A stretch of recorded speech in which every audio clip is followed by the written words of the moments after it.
Bismillahirrahmanirrahim. Assalamualaikum warahmatullahi wabarakatuh. Warahmatullahi wabarakatuh. Hamdan wa syukrunillah, salatan wa salaman ala rasulillah, amma ba'. Pemirsa, sahabat TPNU dimanapun Anda berada, kembali bertemu dengan saya, Husni Mubarak Siregar, yang insya Allah pada hari ini, yang berbahagia ini, kita akan membahas tentang dunia kepesantrenan. Pesantren merupakan sebuah lembaga pendidikan yang sudah teruji. Pesantren merupakan pondasi. Pesantren merupakan salah satu tempat pendidikan yang bertujuan untuk menciptakan generasi pemuda-pemudi, generasi yang Qur'ani dan Rabbani. Pemirsa, sahabat TPNU dimanapun Anda berada, ketika kita berbicara pesantren, sesungguhnya kita berbicara tentang bangsa Indonesia. Karena sesungguhnya Indonesia tidak bisa dipisahkan dari dunia kepesantrenan. Fakta sejarah mencatat bahwa salah satu kemerdekaan Republik Indonesia ini tidak terlepas daripada sumbangsih para kiai, para santri yang telah memperjuangkan kemerdekaan Republik Indonesia. Dan salah satu mimpi bangsa Indonesia saat ini ke depan di tahun 2045 adalah Indonesia Emas, yang merupakan tujuan para pemikir bangsawan untuk menjadikan Indonesia negara yang berdaulat, adil, dan makmur. Bonus demografi merupakan salah satu faktor pendukung untuk terciptanya cita-cita itu. Namun, kalau tidak dikelola dengan baik, itu menjadi petaka. Bonus demografi yang digadang-gadang menjadi salah satu faktor terwujudnya Indonesia Emas, jikalau tidak dikelola dengan baik, maka itu menjadi petaka bagi bangsa Indonesia sendiri. Maka oleh karena itu, pesantren hadir untuk membantu terwujudnya mimpi bangsa Indonesia saat ini menuju Indonesia Emas di tahun 2045. Sahabat TPNU dimanapun Anda berada, oleh karena itu, sebelum kita melangkah lebih jauh, kami telah mengundang narasumber-narasumber yang luar biasa yang sengaja kita undang dari salah satu pondok pesantren tahfiz ulumul Quran Seirotan Deli Serdang. Yang telah hadir bersama kita di sini ada Al-Ustadz Al-Mukarram Al-Ustadz Haji Dahdin Harahap MSI. Ahlan wa sahlan Ustadz. Ahlan wa sahlan. Kaifa halukum? Ya khair, alhamdulillah. Beliau ini salah satu dewan pengawas daripada Muassasah Darut Tafsir Sumatera Utara, dan juga di sebelah kanan beliau telah hadir bersama kita Kiai Al-Mukarram Al-Ustadz Haji Ilghafur Tanjung LCMAG. Ahlan wa sahlan Ustadz. Ahlan bik. Kaifa halukum? Alhamdulillah. Alhamdulillah bi khair.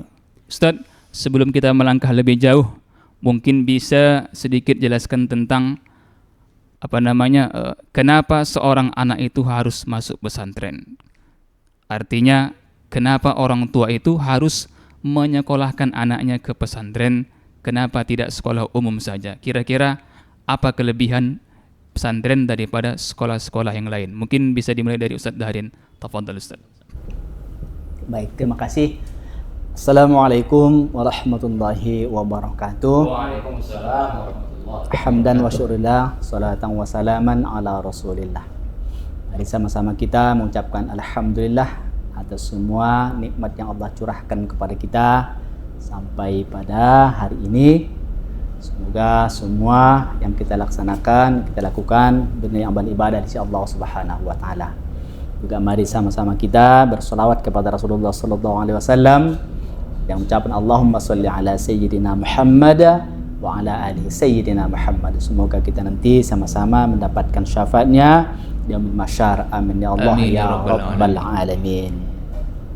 Yang kami muliakan sahabat TVNU dimanapun Anda berada. Jadi pertanyaannya tadi, kenapa harus sekolah di pesantren? Jadi kalau kita lihat, yang membuat ataupun yang mempola seseorang itu ada 3 faktor. Yang pertama adalah lingkungan. Nah, jadi lingkungan itu salah satu yang mempola seseorang itu. Kalau lingkungannya baik, insya Allah dia menjadi orang baik. Artinya kalau seseorang itu selalu berada bersama dengan Al-Quran, insya Allah dia akan selalu paham dan bersama dengan Al-Quran. Nah, kalau dia berada di lokasi ilmu pendidikan, maka insya Allah dia akan terisi otaknya dengan ilmu pengetahuan. Nah, jadi itu salah satu faktor yang membuat seseorang itu bagus adalah lingkungannya. Jadi faktor utama lingkungan. Nah, jadi makanya keluarga itu, kalau keluarga di dalam keluarga itu baik, maka insya Allah keluarga itu akan menjadi baik. Kenapa? Karena didukung oleh lingkungan yang baik. Itu yang pertama. Yang kedua, yang membentuk pola manusia itu atau seseorang itu adalah bacaan. Ketika seseorang itu membaca bacaan apapun itu, dia pahami, dia hayati, maka itu bisa merubah sikap dan polanya. Ketika seseorang selalu berada di pesantren, tentunya yang dia baca adalah yang baik-baik. Baca Al-Quran, baca hadis, baca kitab-kitab, baca sejarah. Itu kan akan membuat dia menjadi orang yang baik. Tahu tentang sejarah, tahu tentang tafsir, tahu tentang hadis, tahu tentang fikih. Maka itu akan membuat dia menjadi orang baik. Bacaan yang dia baca akan mempola seseorang itu. Itu yang kedua. Nah, yang ketiga, yang mempola seseorang itu adalah yang membuat dia itu bagus itu adalah tontonannya. Tontonannya. Bagaimana dia lihat sesuatu yang berada dalam kehidupan dia, itu bisa dia contoh.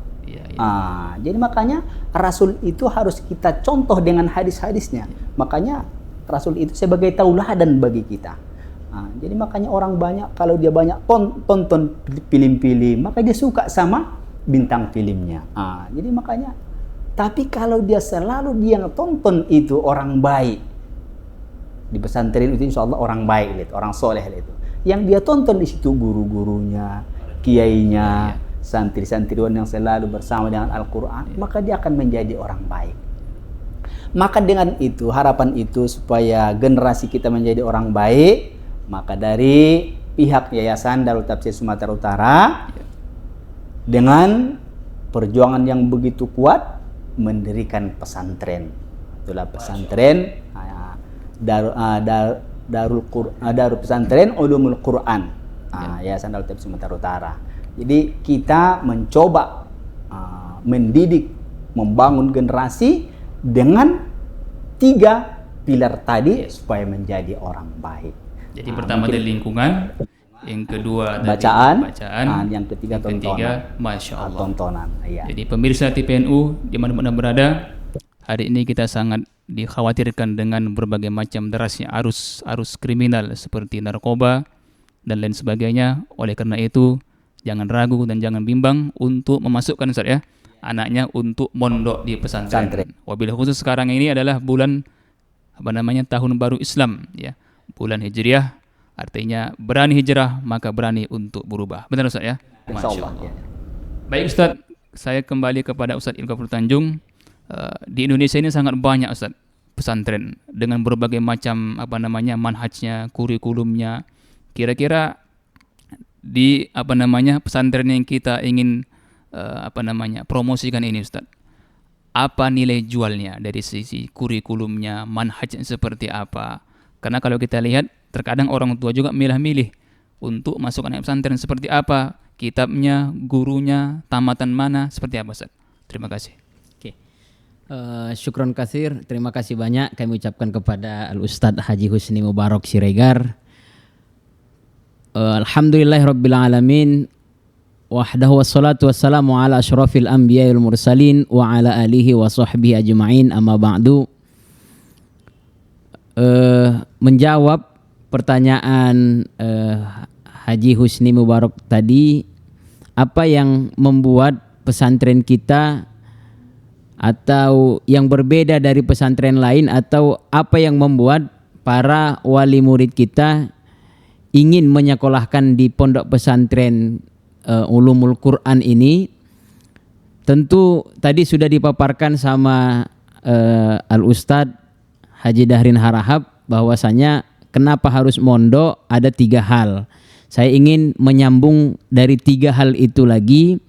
Dari segi bacaan, tentunya pondok pesantren ini selalu identik, selalu punya karakter dengan bacaan-bacaan yang disuguhkan kepada para santri, yaitu yang paling mendasar adalah bacaan kitab-kitab klasik, bacaan kitab-kitab gundul atau kitab-kitab kuning kalau kata para ulama-ulama kita. Karena Islam ini ya selain kita memahami, dituntut untuk membaca, memahami dan menyebarkan Al-Quran itu sendiri, tentunya para ulama kita mengajarkan kepada kita untuk memahami Al-Quran itu sendiri dengan membaca dan memahami kitab-kitab klasik yang dikarang oleh para tokoh-tokoh ulama-ulama kita. Maka di pondok kita ini tentunya kita terus memberikan pembelajaran pemahaman terhadap kitab-kitab klasik.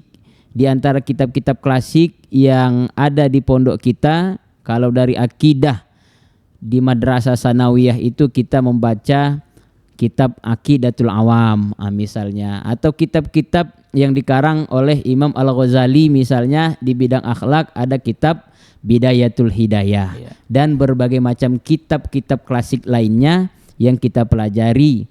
Dan kenapa harus mondok di pondok kita? Karena pondok kita adalah karakter diantaranya pondok tahfiz Al-Quran. Karena ketua Dewan Pembina kita Ustadz Husni selalu mengatakan seandainya ada musabakoh pembina yayasan di seluruh provinsi, khususnya di Provinsi Sumatera Utara ini, catatannya tadi pembina yayasan atau ketua yayasan, beliau siap untuk dilombakan dengan para pendiri pondok atau yayasan yang memimpin pondok pesantren. Artinya memang yayasan kita ini adalah seorang tokoh, seorang ulama yang memang cinta kepada kitab kuning, dan beliau juga sangat-sangat cinta kepada kitab suci Al-Quran. Jadi kita memiliki program unggulan di pondok kita ini, diantaranya adalah menghafal Al-Quran serta memahami Al-Quran. Kemudian kenapa harus mondok di pondok kita? Karena pondok kita ini adalah pondok yang berakidahkan atau yang berpemahaman, yang bermanhaj, akidahnya Ahlus Sunnah wal Jamaah Al-Asy'ariyah, dan fikihnya kita juga bermadhab, namanya fikih madhab Imam Asy-Syafi'i. Secara umum memang fikihnya ada arba'ul madhahib, ada 4 madhab, tapi kita konsentrasi di dalam kitab fikih Imam Asy-Syafi'i. Dan kita juga memiliki kitab akhlak atau biasa kita katakan kitab tasawuf. Tasawuf kita adalah tasawuf Imam Junaid al-Baghdadi atau kitab tasawufnya Imam Al-Ghazali. Masya Allah, luar biasa. Jadi bisa kita simpulkan Ustaz, ketika alumni ini sudah tamat, insya Allah mereka bisa diterima masyarakat, Ustaz, ya. Insya Allah dengan pemahaman kitab klasik dan Al-Quran tadi, kemudian dengan manhaj yang kita ajarkan di dalam pondok kita. Tidak mengundang keributan di masyarakat, dan tidak menimbulkan pemahaman baru ya. Alhamdulillah. Pemirsa TPNU di mana Anda berada, jadi sudah jelas bahwasanya pondok pesantren tahfiz Ulumul Quran Syairatan ini benar-benar bermanhaj Ahlu Sunnah wal Jamaah. Kitabnya jelas, kitab-kitab klasik yang dikarang oleh para ulama-ulama salafus soleh seperti Al-Imam Nawawi, Syekh Imam Zakaria Al-Ansari, dan imam-imam yang lainnya. Pemirsa yang dirahmati Allah Subhanahu wa taala, Ustadz, kita ini belum puas. Kita ingin lebih dalam lagi untuk bertanya tentang pesantren tahfiz Ulumul Quran Medan, Syairatan maksud saya. Mungkin Ustadz Dahrin bisa menceritakan sedikit kronologi, sejarah singkat, apa landasan ataupun apa sebab berdirinya muassasah yang mulia ini, Ustadz. Tafadhol Ustadz. Ya, baik, terima kasih. Sahabat TPNU yang dimuliakan Allah. Jadi Pondok Pesantren Ummul Quran ini didirikan awalnya pada tahun 2019. Jadi tak begitu lama didirikan, datanglah bala. Itulah COVID-19. Jadi sebenarnya Pondok Pesantren ini didirikan karena banyaknya sahabat-sahabat, rekan-rekan, teman-teman, dan mungkin jamaah daripada ketua pembina kita, Kiai Haji Ustadz Sultan Harila Munte MA, yang ingin supaya Ustadz Sultan itu punya pesantren sendiri. Jadi makanya didirikanlah Pondok Pesantren ini. Yang awalnya ya, dan sampai saat ini memang masih berada ya di Jalan Timur nomor 5 Gaharu, masih di Medan.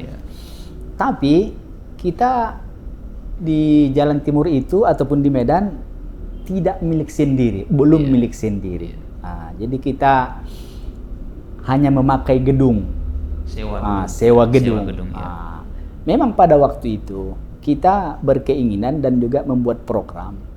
Kita di situ paling lama ya 3 tahun lah, kira-kira begitu. Kita harus memiliki tempat sendiri, fasilitas sendiri. Tapi itulah tadi dengan terpaan daripada COVID-19 tadi sehingga itu terhambat. Belum bisa terwujud pada saat itu. Alhamdulillah dengan izin Allah dan juga bantuan para agnia, saat ini pesantren itu sudah akan kita pindahkan ke Deli Serdang, yaitu di Jalan Pendidikan Sungai Rotan. Insya Allah untuk ajaran baru ini, untuk ajaran baru ini, insya Allah tahun 2025 siswanya akan langsung mondok di pesantren yang baru itu. Di sana kita ya sudah memiliki gedung sendiri, tanah sendiri, fasilitas sendiri, dan memang fasilitasnya ya lumayan daripada yang sekarang. Sekarang ini ya masih biasa-biasa, tapi kalau ini semua sudah serba baru. Fasilitasnya serba baru, dilengkapi ya ada masjid yang luar biasa begitu ya luasnya lah, dan juga ada lapangan bolanya nanti, dilengkapi semua kebutuhan daripada siswa-siswa itu. Dan memang di sana kalau kita tengok lokasinya asri, nyaman, jauh dari kebisingan. Insya Allah itu akan mendukung pada setiap siswa untuk menuntut ilmu tersebut. Jadi oleh karena itu ya perlu seluruh sahabat TPNU ya kalau mau ingin tahu tentang pesantren itu bisa datang berkunjung ke sana di Jalan Pendidikan Sungai Rotan, Desa Serotan, Kecamatan Percetuan, Kabupaten Deli Serdang. Masya Allah. Ya. Terima kasih Ustadz. Saya kembali kepada Al-Ustadz Ilgafur Tanjung. Ustadz, di Indonesia ini sangat banyak pesantren. Ya, tetapi yang pernah saya dengar tidak semua pesantren itu bisa mengeluarkan ijazah formalnya, baik itu Dikdasnya ataupun Kemenaknya. Jadi kita ingin mengkonfirmasi apakah di pesantren ini ketika dia sudah tamat menjadi alumni bisa lanjut ke berbagai macam perguruan tinggi. Seperti apa Ustaz kurikulumnya? Ustaz.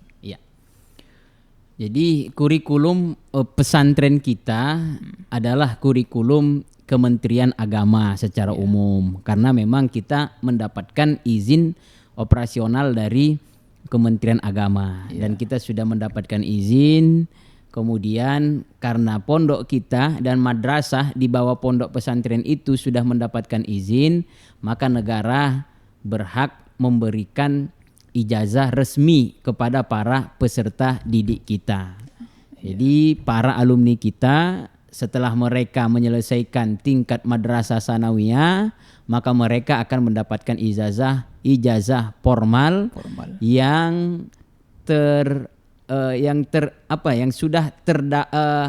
sudah mendapatkan izin dari Kementerian Agama. Begitu juga dengan santri yang menjadi alumni Madrasah Aliyah kelas 12 sudah tamat, maka mereka juga berhak mendapatkan ijazah resmi dari Kementerian Agama. Artinya seluruh alumni kita tidak ada penghalang bagi mereka untuk melanjutkan studi ke jenjang yang lebih tinggi. Bahkan beberapa alumni kita, bukan beberapa, dan mayoritas atau banyak sudah alumni madrasah aliyah kita yang sudah melanjutkan studi ke berbagai macam universitas tinggi, baik dalam negeri maupun universitas luar negeri. Ada beberapa alumni kita yang sudah berangkat dan belajar di luar negeri, di antaranya ada yang berangkat 2 orang ke Syria, ada yang berangkat tahun lalu 1 orang ke Al-Azhar Mesir, dan tahun ini ada yang akan berangkat 5 orang santri kita, 4 santri laki-laki dan 1 santriwati kita yang akan melanjutkan studi ke Universitas Al-Azhar Mesir Kairo. Luar biasa Ustaz.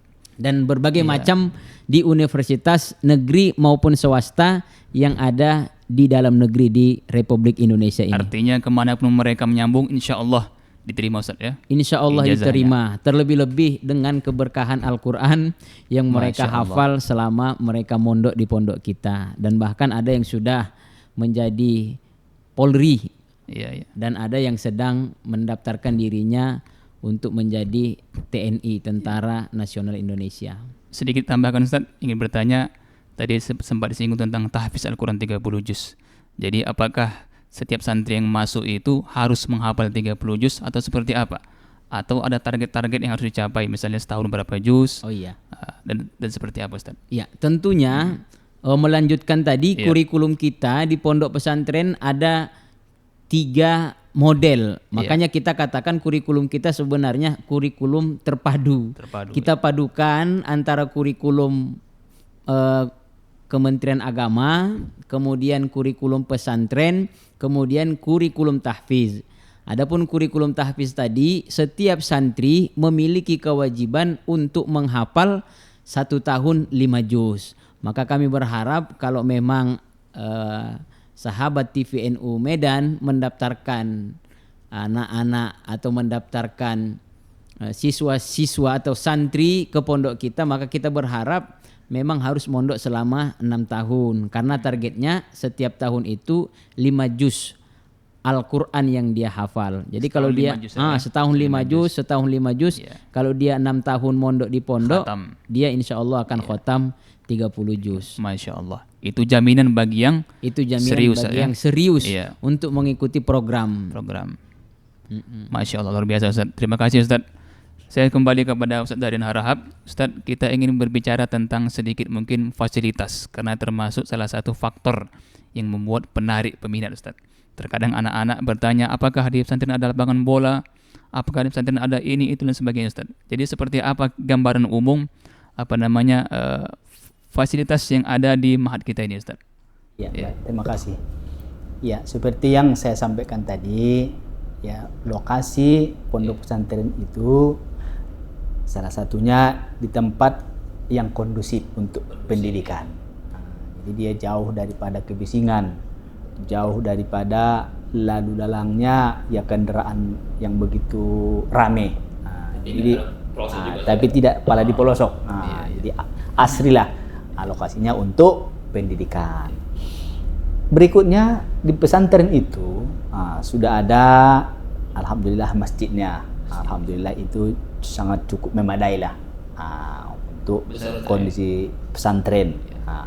Bisa menampung lebih kurang 1.500 jamaah. Luar biasa.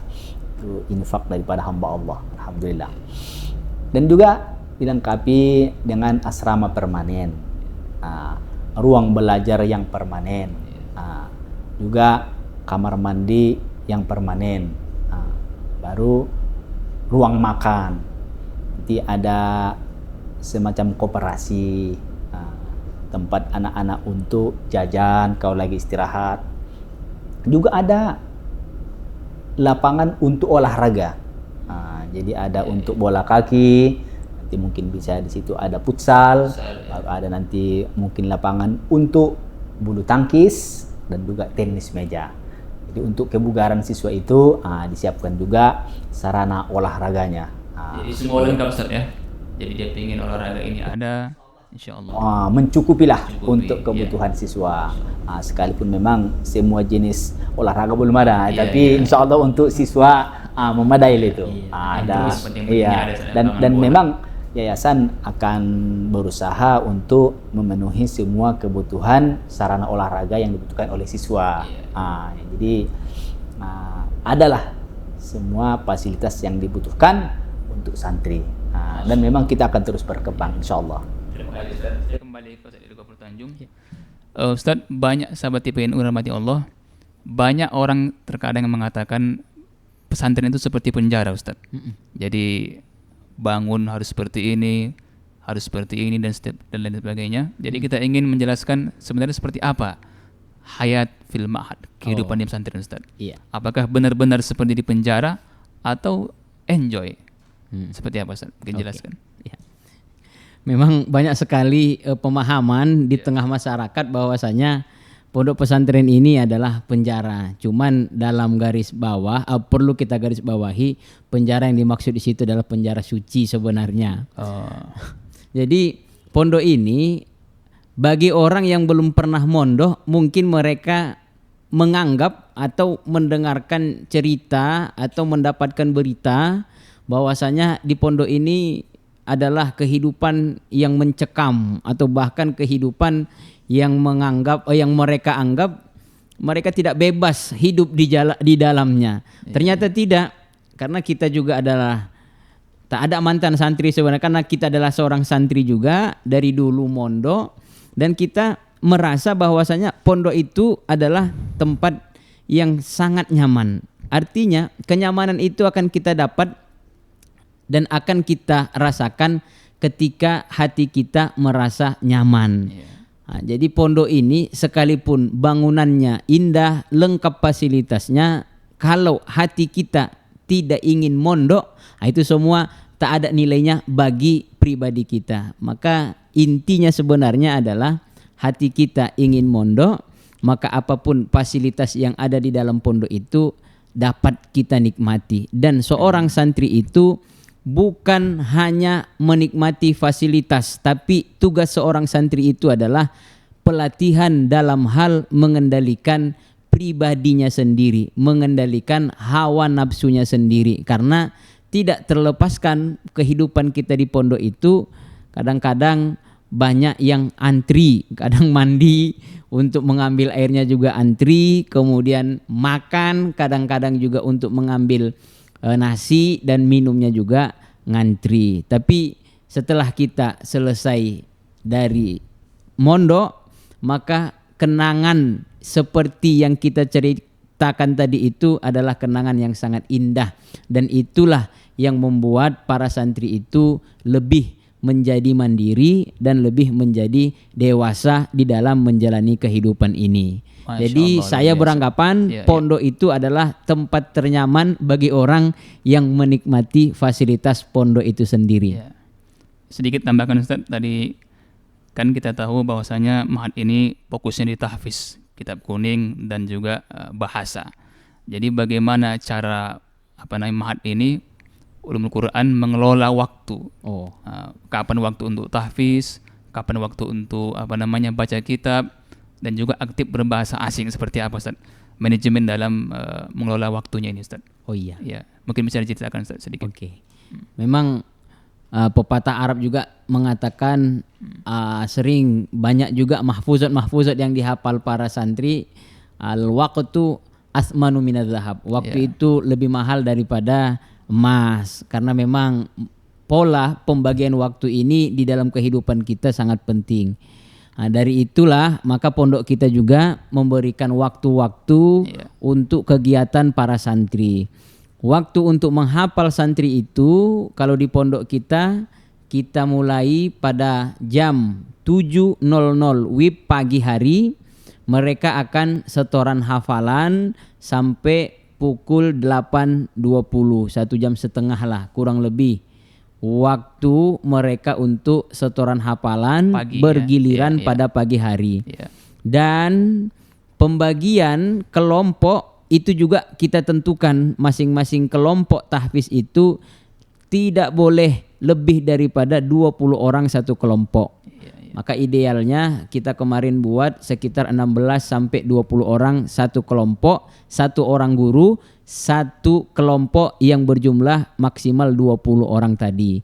Itulah setoran yang mereka setorkan hafalannya pada pagi hari tepat pada pukul 7 sampai 8.20.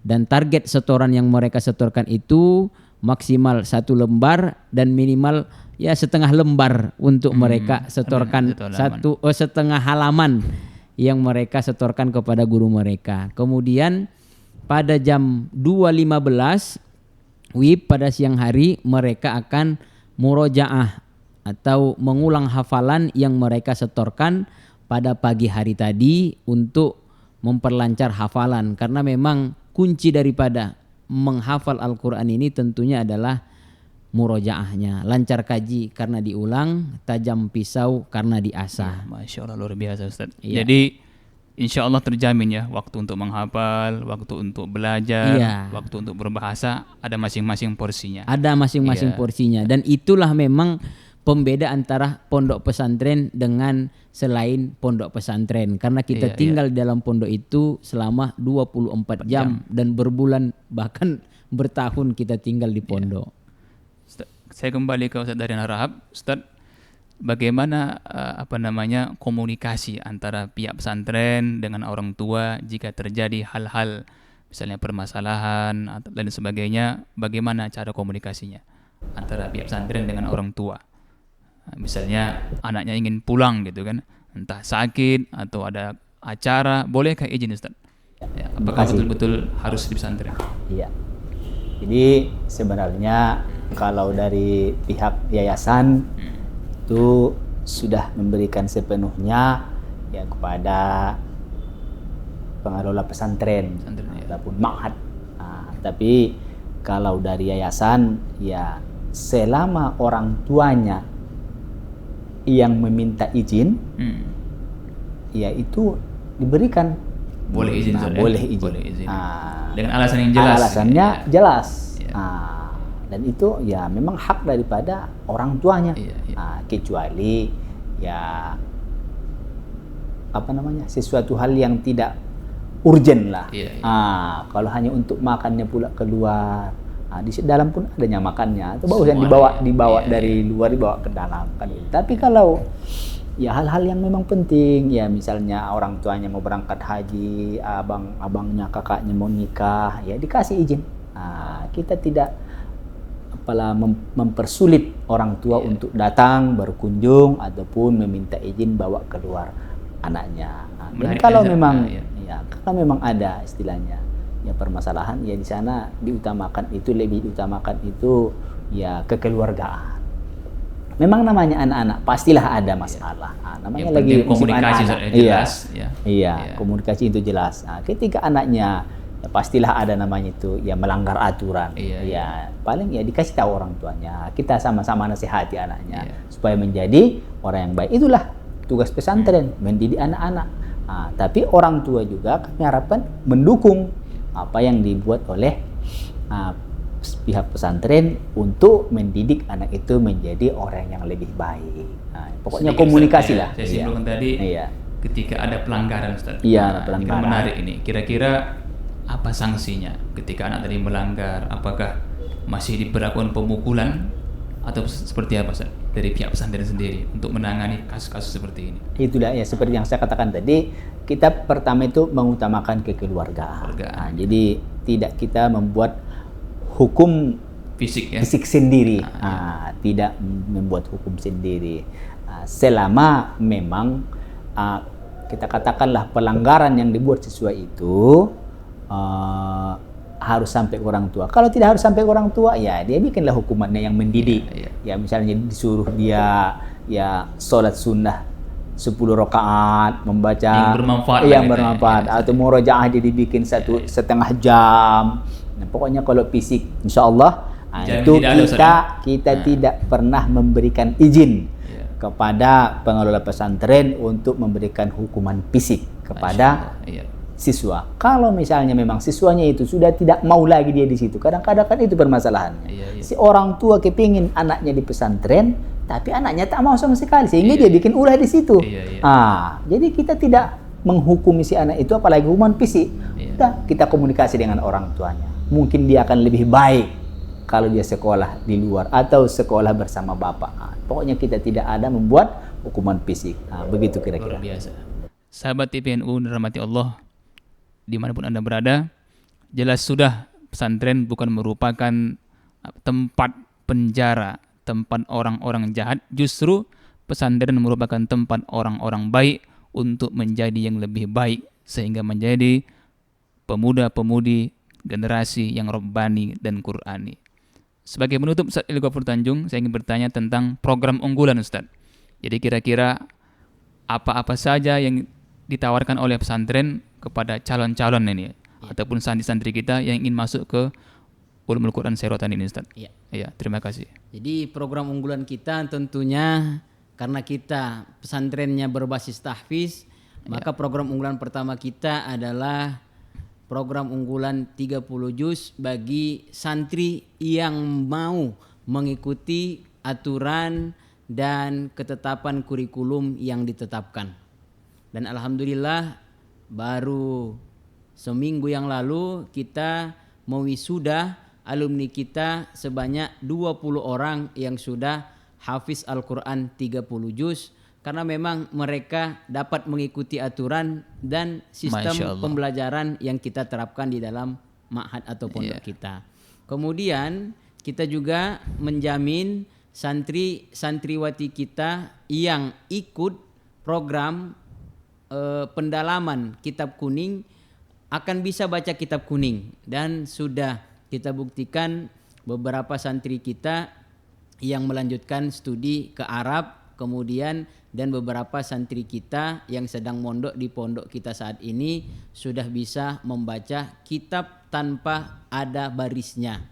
Dia bisa membaca kalimat amama, bisa juga dia membaca kalimat imama. Jadi dia bisa sudah menentukan yang mana amama, yang mana imama. Nah, ini. Kemudian kita juga membuat program unggulan bahwasanya di pondok kita tidak akan ada dan tidak kita benarkan pembulian. Tak ada bully antara yang lemah dengan yang kuat, antara yang pintar dengan yang kurang pintar, kemudian mohon maaf yang kaya dengan yang miskin. Di pondok kita program unggulannya kita akan terapkan dan tidak akan kita benarkan sistem pembulian.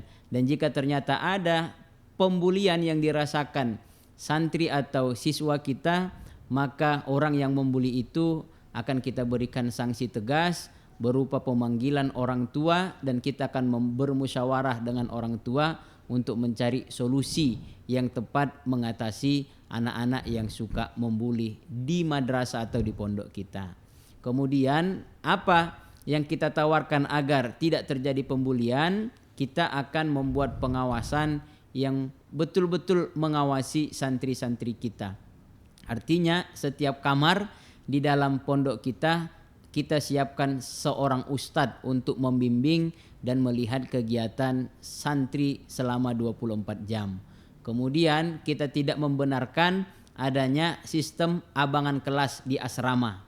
Ini juga unggulan kita karena kita banyak melihat bahwasanya di dalam pondok itu antara abang dan adik kelas itu bagaikan harimau dengan kucing misalnya, singa dan lain-lain sebagainya. Jadi tidak ada senioritas ya? Tidak ada senioritas di dalam pondok kita. Itu beberapa program unggulan yang kita tawarkan. Masya Allah, luar biasa. Ya, mudah-mudahan Ustaz ya, dengan adanya program unggulan tadi itu menjadikan ma'had kita ini lebih unggul, jaya dan berkah ke depannya. Amin. Sebagai closing Ustaz, mungkin harapan Ustaz buat para pemirsa TPNU seperti apa untuk pesantren kita ini, Ustaz? Ya, sahabat TPNU yang dimuliakan Allah, di sebagai penutup dari saya, kenapa harus anak-anak kita dimasukkan ke pesantren? Ke pesantren manapun, menurut saya memang ke pesantren. Kalau kita lihat zaman sekarang ini, banyak kali yang menggerogoti daripada generasi muda kita. Baik itu sikap, baik itu akhlak, baik itu maksiat. Sekarang ini anak-anak kita dikhawatirkan dengan namanya narkoba. Narkoba di segala penjuru mungkin sudah masuk.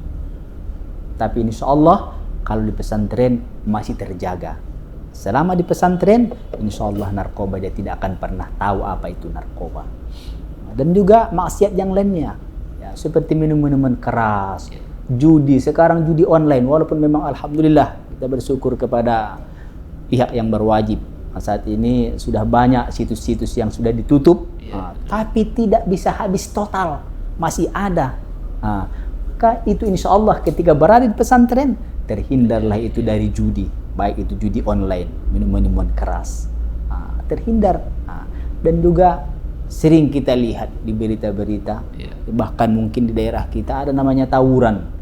Tawuran, sering tawuran. Jadi kalau anak kita berada di pesantren, dia tidak akan pernah ikut tawuran. Maka dia akan menjadi aman dan dia akan selalu bersama dengan teman-teman baik, juga bersama dengan ilmu pengetahuan. Oleh karena itu, ya kalau saran saya, mari keluarga kita, anak-anak kita, sahabat-sahabat kita, ya kita masukkanlah anak kita ke pondok pesantren. Karena orang tua, saya yakin semua orang tua pasti sibuk mencari kehidupan dunia untuk biaya keluarga. Ketika dia mencari biaya rezeki untuk keluarganya, dia tidak bisa mengendalikan, mengontrol anaknya selama dia bekerja. Tapi kalau anaknya di pesantren, maka dia akan merasa aman, nyaman, lega. Tidak ada beban pikiran ke anak, dia fokus untuk mencari rezeki dari Allah Subhanahu wa taala. Luar biasa. Demikian. Terima kasih Ustaz.